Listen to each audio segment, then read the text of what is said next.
Programang ito ay rated SPG, striktong patnubay at gabay ng magulang ang kailangan. Hindi nasayang ang mga araw na ginugol ni Balatukan sa pag-iimbestiga kay Rigor dahil napag-alaman niya nga na may itinatagong baho ito. Sa pagdating ni Balatukan ay agad niyang ibinigay ang folder kay Chief Espinas. Nalaman ni Espinas na isang matinong pulis si Rigor at dahil sa sobrang dedikasyon nito sa trabaho ay nasasagasaan pati ang matataas na opisyal.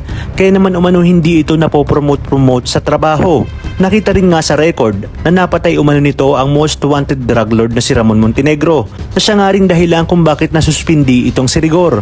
Dagdag pa sa report na nagkaroon ito ng ugnayan sa katrabaho nitong pulis na si Lena na pilit nga ang itinatago ni Rigor. Sa pagtanong-tanong din ni Balatukan ay napag-alaman nga na malupit si Rigor sa anak nitong si Tanggol at simula pagkabata umano ay pasanan ni Tanggol ang kalbaryo ng krus dahil kahit anong gawin ni Tanggol ay hindi tama sa paningin ni Rigor. Kaya may bali-balita nga na hindi nito tunay na anak si Tanggol. Dahil sa mga nalaman ni Espinas ay nakaramdam naman siya ng awa kay Tanggol.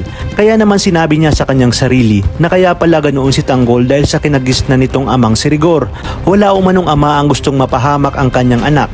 Ngunit sa ginawa umano ni Rigor na nagawa nitong barilin at ipakulong si Tanggol ay may posibilidad ngang hindi nito tunay na anak si Tanggol. Ngunit ang mas ikinagulat ni Espinas ay ang balitang si Rigor daw ang nakapatay kay Ramon.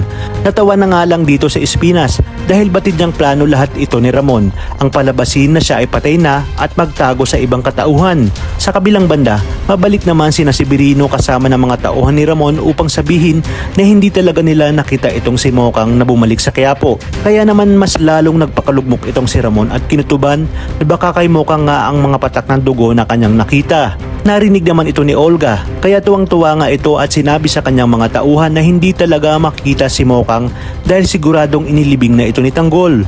Walang kaalam-alam si Olga na narinig pala ni Severino ang kanyang mga sinabi, kaya agad itong malalaman ni Ramon.